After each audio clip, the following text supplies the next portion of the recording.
Hello everyone, आप लोग कैसे हैं। उम्मीद करता हूँ कि आप सब लोग अच्छे होंगे और आपके घर पे सब लोग स्वस्थ होंगे। और मैं हूँ आकाश। मेरे इस यूट्यूब चैनल आकाशी एक्सप्लेन में आप लोग का स्वागत है। और आज मैं एक्सप्लेन करने वाला हूँ लॉगिंग विद मैक्स लेवल। तो बिना किसी देरी के शुरू करते हैं पहले चैप्टर को। कहानी के स्टार्टिंग में कोई बोल रहा होता है, मैंने तुम लोगों को पहले ही मेरा रिजाइन लेटर दे दिया है, तो अब मेरा तुम लोगों से कोई नाता नहीं है। और हमें अस्पताल के अंदर का एक रूम का सीन दिखाया जाता है। यहाँ पर हमारे सीरीज का मेन कैरेक्टर होता है और वो कहता है, तुम सब यहाँ से बाहर निकल जाओ, ये मेरी सिस्टर का वाटरूम है। और एक गन ताकने वाला आदमी कहता है, हे चुमू, तुम मिस्टर जू से ऐसे बात नहीं कर सकते, लगता है कि तुम्हें कुछ सबक सिखाना पड़ेगा। इतने में ही मिस्टर जू आगे आके कहता है, अरे छोड़ो भी, हम लोग एक अच्छे कंपनी से है, तो ऐसे ही किसी पर भी गन मत टंगाया करो, हम लोग इससे बात करके भी सुलझा सकते हैं। पीछे से एक आदमी कहता है, ठीक है मिस्टर जू। मिस्टर जू एमसी से कहता है, चुमो, क्या वो तुम्हारा बहन है? मैंने ये सुना है कि तुम्हारे पेरेंट्स के मरने के बाद एक वही थी जिसने तुम्हें पाल के इतना बड़ा किया, पर अफसोस, इससे पहले कि वो अपना लाइफ एंजॉय कर सकती, वो उससे पहले ही बीमार हो गई। और तो और कंपनी ने उसका मेडिकल का खर्चा उठाया और उसको अभी तक जिंदा रखा, और इसके बाद भी तुम मुझसे इज्जत से बात नहीं कर रहे। और हमारा एमसी कहता है, मैं तुम लोग का सब पैसा वापस कर दूंगा, और तुम लोग ही चाहते थे कि मैं अम्यूजमेंट पार्क का सभी डाउनफॉल अकेला संभालूं, और इसलिए मेरे पास और कोई चारा नहीं रहा, और इसलिए मैंने तुम लोगों को रिजाइन दे दिया। और मिस्टर जू कहता है, मत भूलो कि वो तुम ही थे जो मेरे पास भीख मांगते हुए आया कि मुझे टीम लीडर बना दो। और हाँ, मैं ये भी जानता हूँ कि तुम अपनी बहन की वजह से वो काम मुझसे मांगने के लिए आए थे। और वो आराम से आगे बढ़ते हुए कहता है, क्या तुम जानते हो, मैं हमेशा कर्मा में बिलीव करता हूँ। तुमने अपनी बहन के खातिर वो जॉब तो ज्वाइन कर लिया, लेकिन अचानक तुमने अपने जिम्मेवारी से मुंह मोड़ लिया। क्या तुम्हें अपनी बहन का बिल्कुल भी परवाह नहीं है कि इसके बाद उसके साथ क्या हो सकता है? और हमारा एमसी चिल्ला के कहता है, कमीने, क्या तू मुझे धमकी दे रहा है? आखिर तू मेरे सिस्टर के साथ क्या करना चाहता है? मैं तुम्हें कभी भी माफ नहीं करूंगा। और बॉडीगार्ड आके कहता है, तू साले पीछे जा, मिस्टर जू के पास आने की कोशिश भी मत करना। मिस्टर जू कहता है, चूमो, मैं कोई बुरा आदमी नहीं हूँ, और मैंने ये सब नहीं सोचा था कि तुम्हारे लाचार बहन के साथ ऐसा कुछ हो जाएगा। लेकिन उससे भी बड़ी बात, अम्यूजमेंट पार्क को गवर्नमेंट फंड दे रहा था, और किसी न किसी को तो इसका रिस्पॉन्सिबिलिटी उठाना ही पड़ेगा। क्या तुमने ये कभी सोचा है कि अगर इस प्रोजेक्ट में तुम और मैं डूब गए तो तुम्हारे बहन का ख्याल कौन रखेगा? और अगर तुम मेरे साथ अगर कंपनी की मदद करते हो तो कंपनी भी तुम्हारी मदद करेगा। मैं ये मेक श्योर करूँगा कि कंपनी तुम्हारे बहन के आगे के 10 साल का मेडिकल खर्चा का बिल दे दे। और एमसी चुप रह के उसका बात सुनता रहता है। मिस्टर जू जाने से पहले कहता है, और इसके बारे में अच्छे से सोचना और मुझे कल मेरे ऑफिस में आके बताना। और अगली सुबह एमसी ऑफिस में पहुंच चुका होता है, और एक लड़की आके कहता है, मिस्टर जू।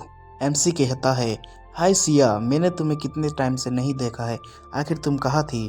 और वो लड़की हमारे एमसी से कहता है, मिस्टर चू, क्या आप मेरे साथ थोड़ी देर के लिए इधर आ सकते हैं? मुझे आपसे कुछ जरूरी बात करनी है। और सीन शिफ्ट हो जाता है ऊपर बिल्डिंग के ऊपर छत पे, जहाँ एमसी कहता है, मिस्टर सिया, मुझे लगता है कि हमें इतना क्लोज आने की जरूरत नहीं है। सिया कहती है, मुझे इससे कोई फर्क नहीं पड़ता, अगर आज मैं ये बात नहीं कहूँगा तो मुझे फिर कभी इसका मौका नहीं मिलेगा। मिस्टर चू, ओह मुझे माफ कर देना ब्रदर मू, मुझे आपसे ये बात कहना है कि मुझे आपके ऊपर क्रश है। एमसी कहता है, क्या क्रश? लेकिन मुझे माफ कर देना, मैं अभी इस सब चीज को सोचने के हालत में नहीं हूँ। सिया कहती है, ठीक है, मैं आपका बात समझ गई, लेकिन क्या आप अपने आँख को बंद कर सकते हैं? मुझे आपको एक आखिरी गिफ्ट देना है। और जिया एमसी के कान में आके कहती है, अगर आप आज जिंदा चले जाओगे ये कंपनी को छोड़ के, तो सारा जिम्मेवारी कंपनी मेरे ऊपर डाल देगी। तो क्या आप मेरे लिए एक चीज़ कर सकते हैं? नर्क में जाओ। और वो लड़की एमसी को बिल्डिंग से नीचे गिरा देती है, और एमसी भी उसका हाथ पकड़ के उसको भी नीचे खींच देती है। और वो लड़की बहुत जोर से चिल्लाने लगती है, और तभी उसको कुछ दिखता है। क्या? और हमें दिखाया जाता है कि जमीन के नीचे से एक दरवाजा से हाथ निकाल के एमसी को खींच रहा होता है, और वो चीज़ लड़की भी देख लेती है। जिया अपने मन में कहती है, अगर मैं उस दरवाजे के अंदर एंटर कर जाऊँ तो मैं भी शायद बच सकता हूँ।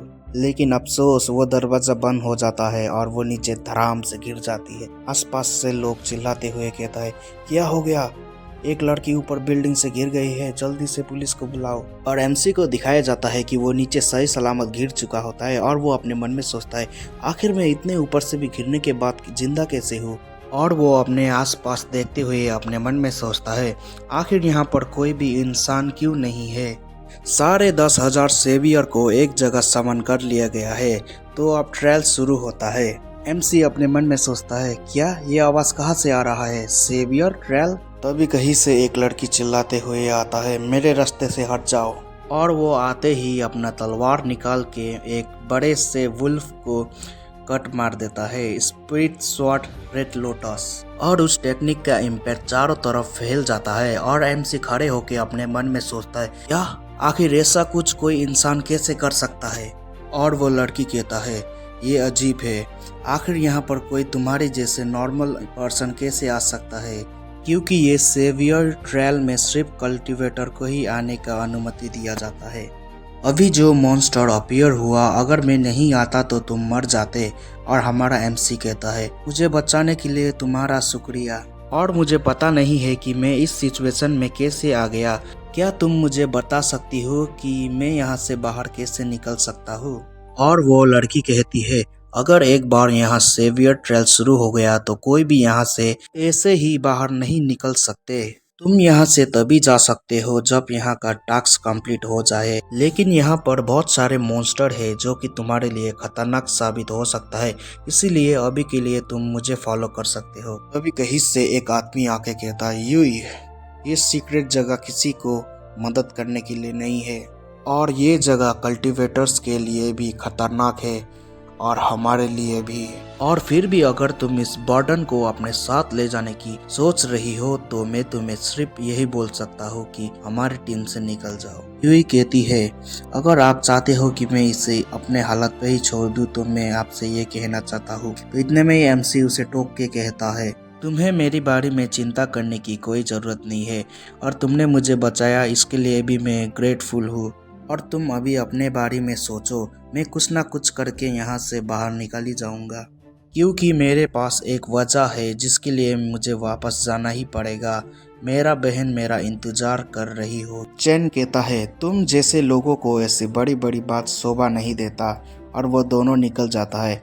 और एमसी अपने मन में सोचता है वो दोनों सच में चला गया। उसने ये तलवार तो मुझे दे के चला गया, लेकिन मुझे पता नहीं कि इसे कैसे यूज़ करे।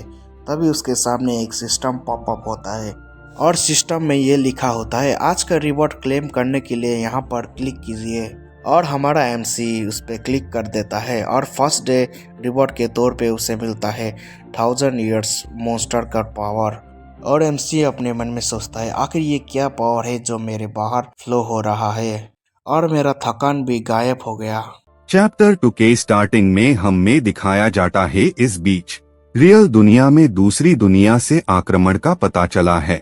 अब सीक्रेट रियल्म को एक्टिवेट किया जाता है। कुल मिलाकर 10,000 कल्टीवेटर ने सेवियर का दर्जा प्राप्त कर लिया है, और वो लोग मॉन्स्टर्स से लड़ाने के लिए सीक्रेट रियल्म में प्रवेश कर चुके हैं।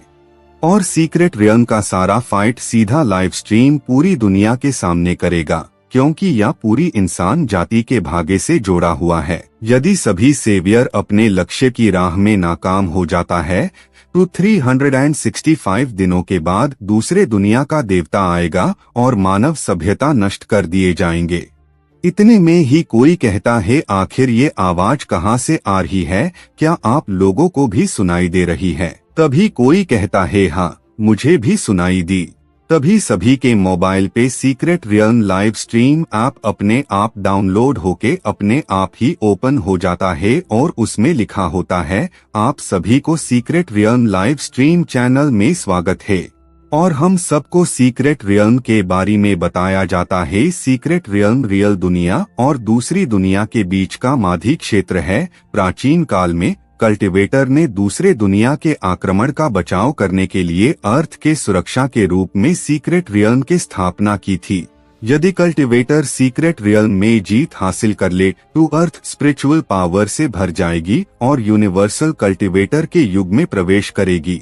तभी स्क्रीन में एक क्यूटी आती है और सबको कहता है, हेलो एवरीवन, मैं हूँ लजुली पॉपुलर वीट्यूबर। मुझे बहुत सम्मान फील हो रहा है कि मैं सीक्रेट रियल्म का होस्ट हूँ। प्लीज मुझे सपोर्ट करे और आकाशी एक्सप्लेन को भी, जो इस मानवा को एक्सप्लेन कर रहे हैं।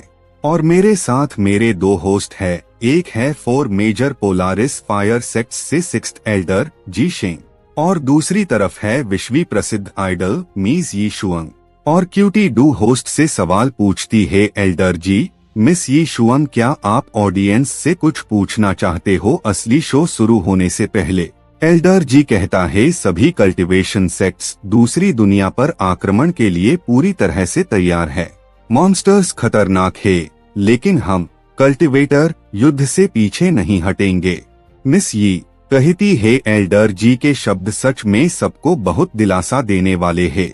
क्यूटी कहती है, और मैं आप सबको कुछ बताना चाहती हूँ, ये जो secret realm live stream app में एक स्पेशल फंक्शन है, और वो है व्यूअर रिवॉर्ड सिस्टम। आपके सीक्रेट रियल्म लाइव स्ट्रीम खाते से प्रतिदिन अलग अलग मात्रा में डेस्टिनी कॉइन्स प्राप्त होंगे, जिनका उपयोग आप अपने पसंदीदा सेवियर को रिवॉर्ड के रूप में दे सकते हैं। और ये कॉइन्स सीक्रेट रियल्म में सेवियर को बहुत हेल्प कर सकता है, इसे उनका स्ट्रेंथ इंक्रीज होगा। और आज के लाइव स्ट्रीमिंग में मैं वो सेवियर को प्रमोट करूंगा जो सच में देखने लायक होगा।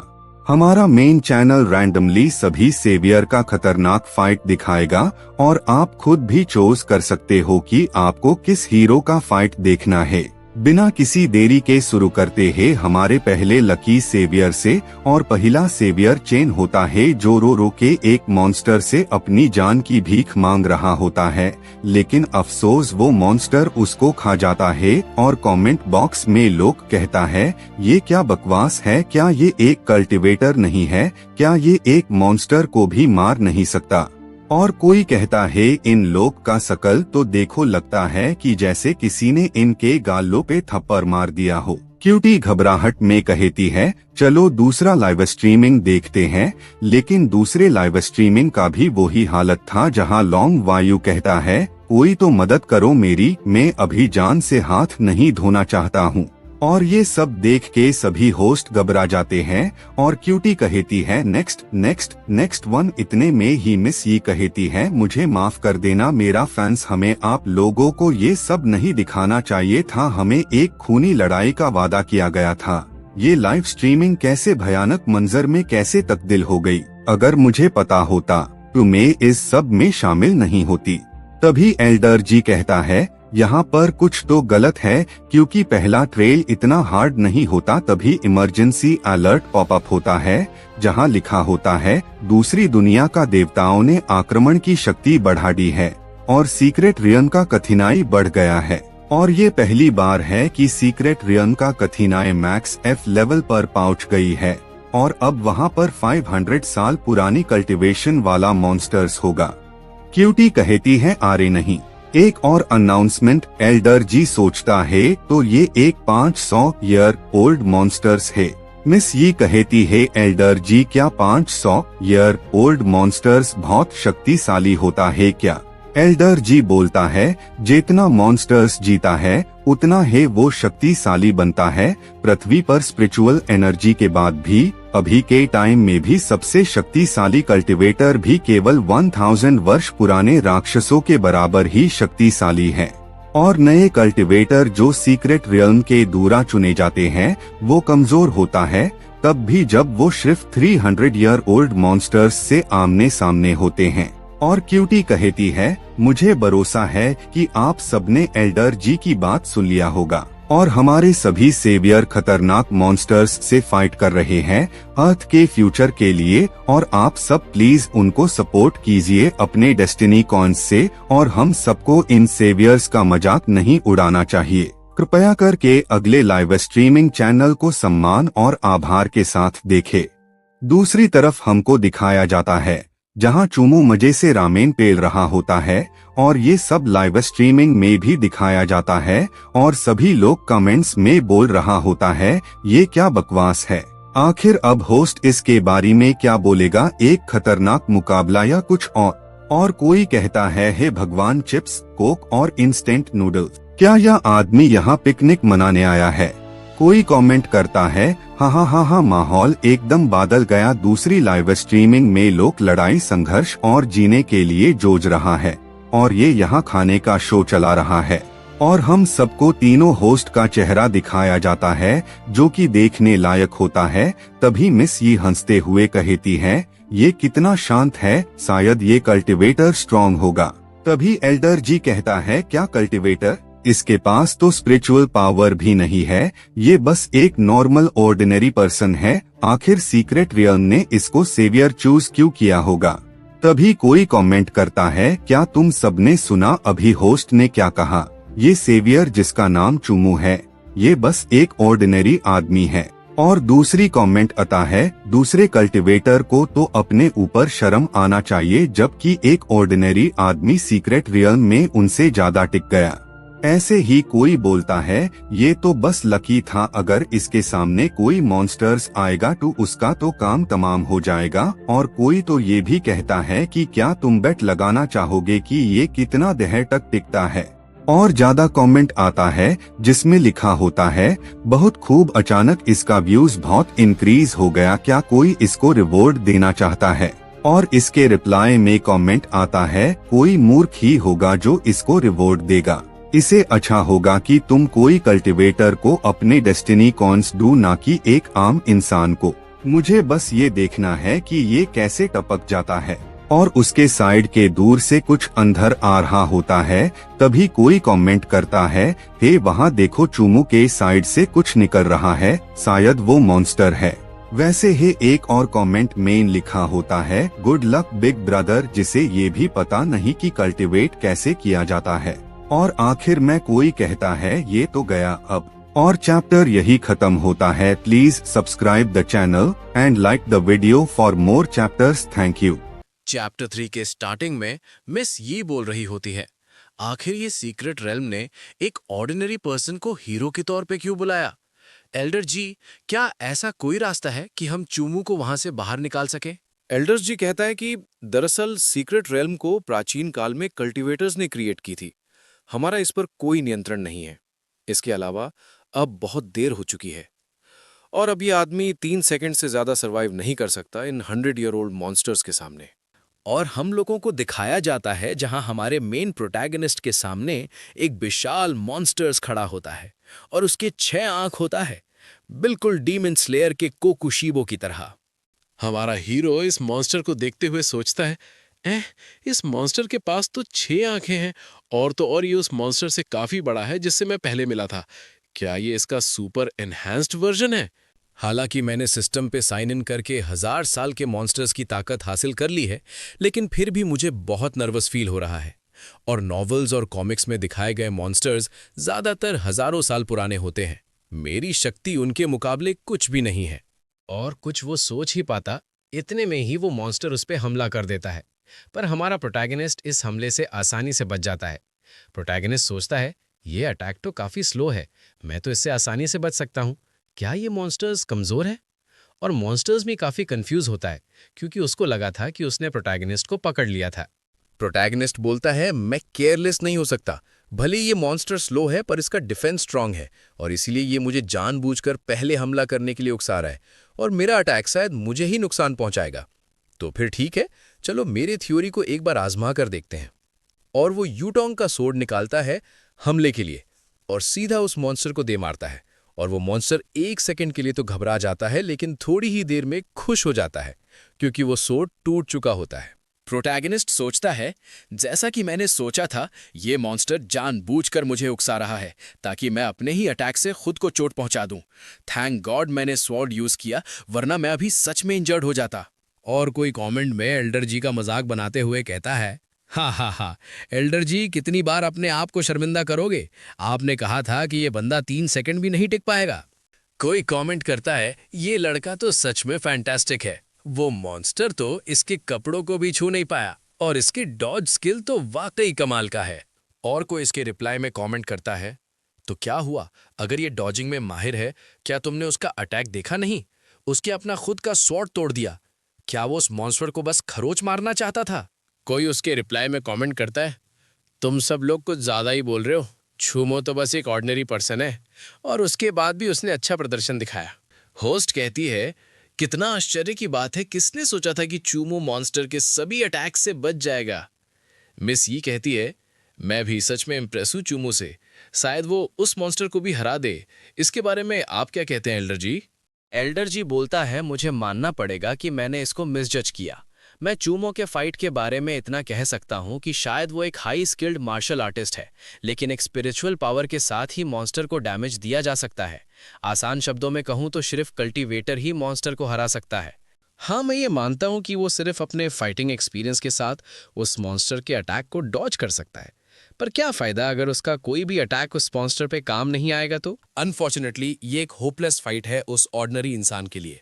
इससे कोई फर्क नहीं पड़ता कि वो उसका अटैक कितने बार डॉज करे, लेकिन अगर उस मॉन्स्टर का एक अटैक उस पे पड़ गया तो उसका काम वहीं 25 हो जाएगा। और वही अपना प्रोटैगनिस्ट फाइट के बीच में सोचता है, ये काफी बुरा है कि मैंने अपने आसपास नजर नहीं रखा जब मैं इसके अटैक को डॉज कर रहा था, और अब इस मॉन्स्टर ने मुझे कोने में धकेल दिया है। और अब कोई भी रास्ता नहीं है कि मैं इसके अटैक को डॉज कर सकूं। और अब मैं सिर्फ एक जोखिम उठा सकता हूं। मैं हमले का नाटक करूंगा और धीरे से इस मॉन्स्टर को धक्का दूंगा। अगर मैं एक पल के लिए अपना गार्ड डाउन कर दूं तो मैं यहां से भाग सकता हूं। और वो जैसे ही अपना हाथों से उसको धक्का देने लगता है, तभी उसके हाथों से एक रोशनी निकलता है। प्रोटैगनिस्ट हैरान होता है और सोचता है, क्या मैंने इसको धीरे से धक्का नहीं दिया था? और उस मॉन्स्टर को दिखाया जाता है जहां उसका काम तमाम हो चुका होता है। प्रोटैगनिस्ट कहता है, ये मॉन्स्टर तो काफी कमजोर था, ये तो मेरा एक धक्का भी सहन नहीं कर पाया। कोई कमेंट करता है, एल्डर जी ने तो कहा था कि कल्टीवेटर ही मॉन्स्टर को हरा सकता है। और कोई तो कमेंट में ये भी बोल देता है, ऑलमाइटी मो तो बहुत इंप्रेसिव है, मुझे तुम्हारे बच्चे को जन्म देना है। साले ये क्या क्या चूतियापा कमेंट आ रहा है, मुझे तो ये कमेंट पढ़ने में भी शर्म आ रहा है। साले नल्ली छपरी, अब क्या ही बोलूं इसको। कोई बात नहीं, दूसरा कमेंट पे जाते हैं, जहां कोई कहता है, साला फेक सेवियर तो मॉन्स्टर के हाथों सूली चढ़ गया, और ये है हमारे रियल सेवियर जिसने अपने सिंपल अटैक से ही मॉन्स्टर को धूल चटा दिया। और चूमो को नोटिफिकेशन आता है, पेटीएम पर डेस्टिनी कॉइन्स प्राप्त हुए। कोई नल्ली कमेंट करता है, मुझे कोई मत रोकना, मुझे मेरे कॉइन क्यूटी चूमो को देना है। साला ऐसा ऐसा कमेंट आ रहा है कि दिमाग का दही मखानी हो गया। खैर कोई ना। चिन्नू मोको सिस्टम से नोटिफिकेशन आता है, आपके पेटीएम में 5,000 रुपए प्राप्त हुए और उसके रिवॉर्ड में आपका कॉम्बैट पावर 50 पॉइंट से इंक्रीज होता है। चूमो अपने हाथों में देखते हुए सोचता है, क्या ये सीक्रेट रेल्म का आवाज है? और पेटीएम पे पैसे प्राप्त हुआ, क्या ये कुछ न्यू फीचर है? मेरे कॉम्बैट पावर इंक्रीज हो गया, लेकिन मुझे कुछ भी ऐसा फील नहीं हो रहा। तभी सिस्टम में दिखाया जाता है, आपके कॉम्बैट पावर इंक्रीज होता है। आपके अभी के कॉम्बैट पावर है 10,000 और उसमें 50 पॉइंट और ऐड किया जाता है। और चैप्टर यहीं पर खत्म होता है। वीडियो को पूरा देखने के लिए आप लोगों का शुक्रिया। चैनल को सब्सक्राइब और वीडियो लाइक करना मत भूलना। तो मिलते हैं नेक्स्ट चैप्टर पे, तब तक के लिए बाय बाय। चैप्टर 4 की स्टार्टिंग में हमको दिखाया जाता है चूमो का ऑफिस का सीन, जहां एक आदमी बोल रहा होता है, मिस्टर शू, एक बुरी खबर है, वो कमीना चूमो लाइव के अंदर है।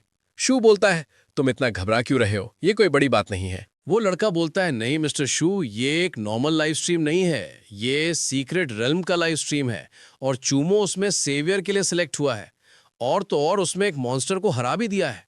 क्या होगा अगर वो कमीना हमसे बदला लेने आया तो? शू आराम से उसको बोलता है, ठीक है, मुझे इसके बारे में पहले से ही पता है, और आज जो एम्प्लॉय बिल्डिंग से कूदा था श्याओ मेंग, उसके ऊपर हमारे कंपनी का जो भी लॉसेस था उसका सारा ब्लेम उस पे लगा दो। और मैं चूमो की बहन का मेडिकल खर्च माफ कर दूंगा, ये उसके साथ सुलह की शर्त होगी। वो एम्प्लॉय बोलता है, मिस्टर शू, क्या आपने ये सोचा है कि क्या हो अगर चूमो हमसे सुलह नहीं करना चाहता तो? सू बोलता है, क्या तुम ये तो नहीं सोच रहे कि मैं उससे सुलह इसलिए कर रहा हूं क्योंकि मैं उससे डरता हूं? क्या मैं ठीक बोल रहा हूं? तुम चिंता मत करो, वो तो एक नॉर्मल मार्शल आर्टिस्ट है जिसने तुक्के से उस मॉन्स्टर को हराया। और अगर वो कल्टीवेटर होता तो भी क्या?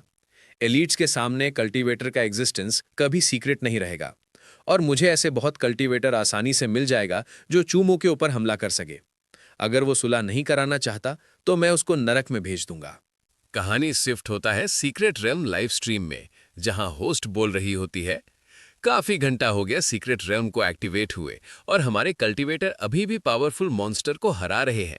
डियर व्यूअर्स, प्लीज हमारे ब्रेव सेवियर्स को रिवॉर्ड देते रहना। और मैं एल्डर जी को शुक्रिया अदा करना चाहता हूं क्योंकि इन्होंने हम जैसे आम लोगों को अपनी प्रोफेशनल कमेंट्री से लड़ाई को समझने में और भी आसान बना दिया।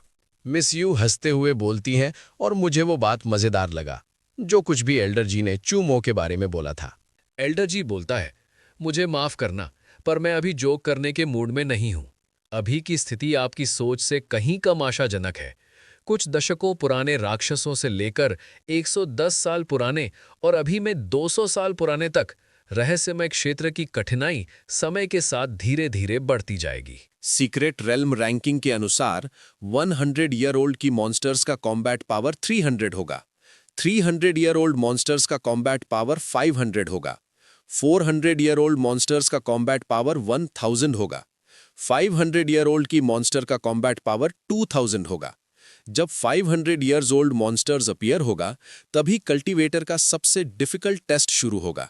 होस्ट बोलती है, इस बात पे मैं एल्डर जी से डिसएग्री करती हूँ। ये सभी सेवियर अपनी जान जोखिम में डालकर फाइट कर रहे हैं, हमें उन पर भरोसा रखना चाहिए। वैसे चलिए चूमो के लाइव स्ट्रीम चैनल पर एक नजर डालते हैं, क्या पता शायद वो कोई नया चमत्कार कर रहा हो। और चूमो को दिखाया जाता है जहां वो आराम से बेंच में सो रहा होता है। और भाई आज मैं कमेंट नहीं पढ़ूंगा, सब फालतू के कमेंट है, सो जो इंपॉर्टेंट होगा वही बताऊंगा। तो आगे बढ़ते हैं जहां कमेंट में चूमो को नेगेटिव कमेंट आ रहा होता है और दूसरी तरफ होस्ट लजूली माहौल को शांत करने के लिए अपना शकल बिगाड़ते हुए बोलती है, टेक्निकली देखा जाए तो चूमो कल्टीवेटर नहीं है, हमें उसके ऊपर ज्यादा जोर नहीं लगाना चाहिए। एल्डर जी बोलता है, मैं भी लजोली से एग्री करता हूं, आफ्टर ऑल ये एक ऑर्डिनरी पर्सन ही तो है। मिस यू निराशा से बोलती हैं, च्यूमो का एटीट्यूड बहुत निराशाजनक है। अभी कुछ लोगों ने कमेंट में बाई मिंग जुन का जिक्र किया है, तो चलिए उनका चैनल देखते हैं। और हमें बाई मैंग जुन का स्ट्रीम दिखाया जाता है जहां पर कमेंट पे लोग उसका बहुत तारीफ कर रहे होते हैं और उसको डेस्टिनी कॉइन्स भी मिल रहा होता है। तभी एक मॉन्स्टर पावर बॉल क्रिएट करके बाई मैंग जुन के ऊपर एक खतरनाक हमला करता है। कोई कमेंट करता है, इस मॉन्स्टर का यह हमला तो काफी ज्यादा पावरफुल और डिस्ट्रक्टिव था। एल्डर जी हैरान होकर बोलता है, ये तो 300 साल पुराना मॉन्स्टर है।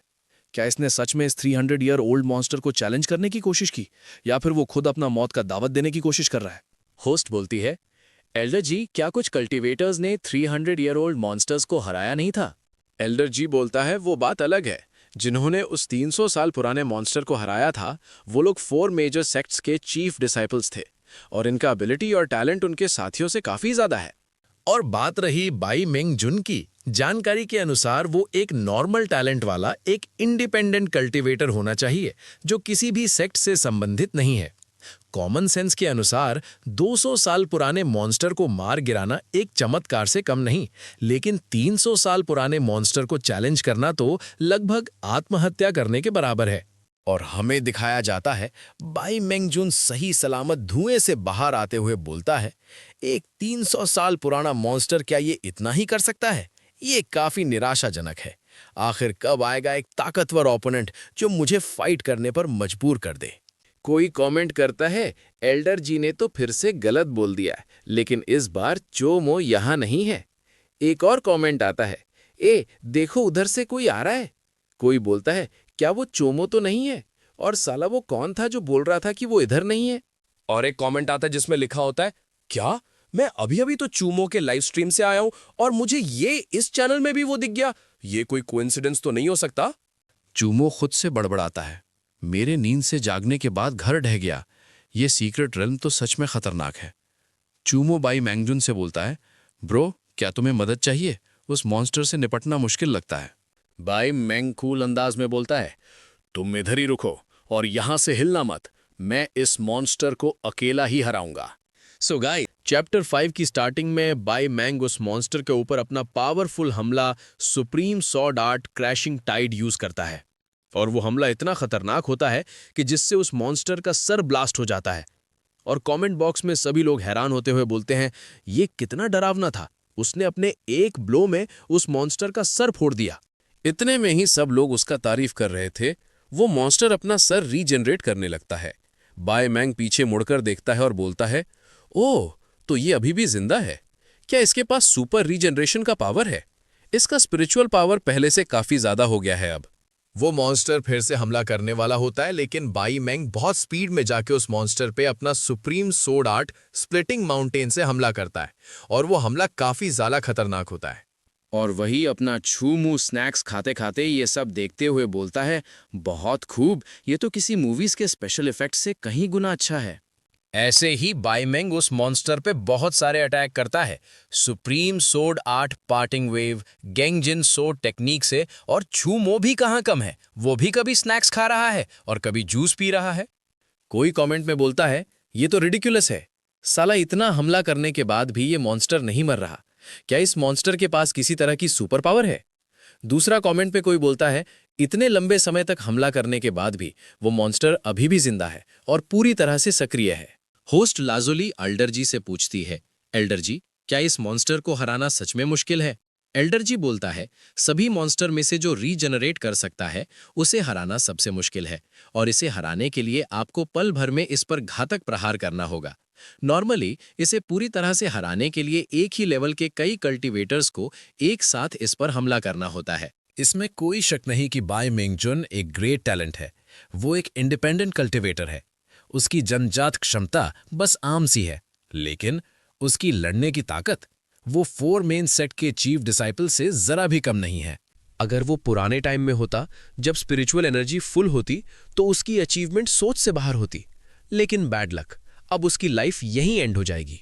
बाई मैंग बोलता है, मेरी अंदर की ताकत खत्म हो रही है, सांस भारी हो चुकी है, शरीर जवाब दे रहा है। क्या मेरा सफर यहीं खत्म हो जाएगा? नहीं, मैं यहां खत्म नहीं हूंगा।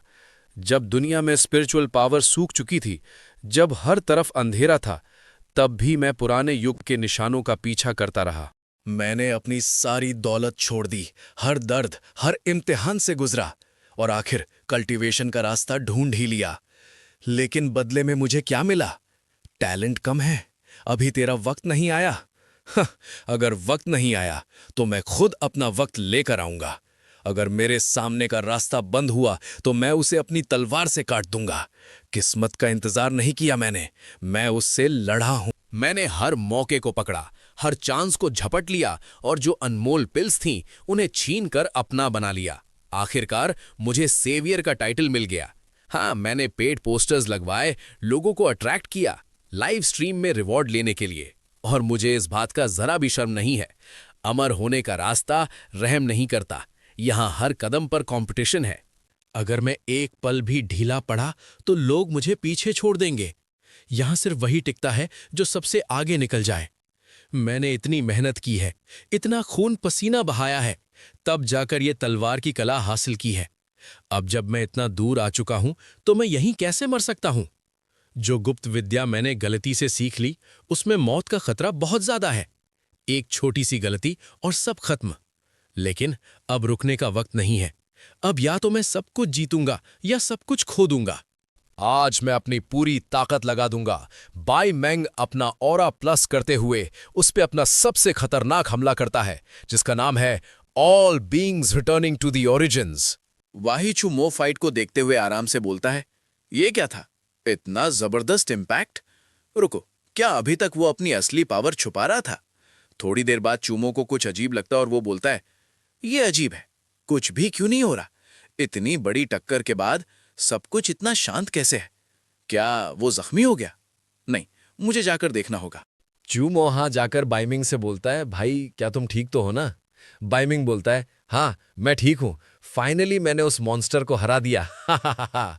लेकिन उसकी हंसी गायब हो जाता है। जब वो अपने सामने देखता है तो उसे देखता है वो मॉन्स्टर अभी भी सही सलामत होता है। बाई मैंगजुन के फेस में गुस्सा और परेशानी साफ दिख रहा होता है। वो बोलता है, आखिर ये कैसे पॉसिबल है? ये अभी तक मरा कैसे नहीं? और वो मॉन्स्टर अब और भी खतरनाक बन चुका होता है। वो मॉन्स्टर अपना खतरनाक पावर हमला क्रिएट करके इन दोनों के ऊपर मारने वाला होता है। बाई मैंगचू मो को बोलता है, संभल के, जल्दी साइड हो जाओ। लेकिन हमारा प्रोटैगनिस्ट अपने एक ही हाथों से उस हमले को वहीं पर रोक के कूल अंदाज में बोलता है, क्या? सॉरी, तुमने अभी क्या कहा? मुझे समझ नहीं आया। तो गाइस, कैसी लगी ये चैप्टर? अगर अच्छा लगा तो थोड़ा सपोर्ट भी कर देना अपना भाई समझ के। Thank you, bye bye, see you in the next video.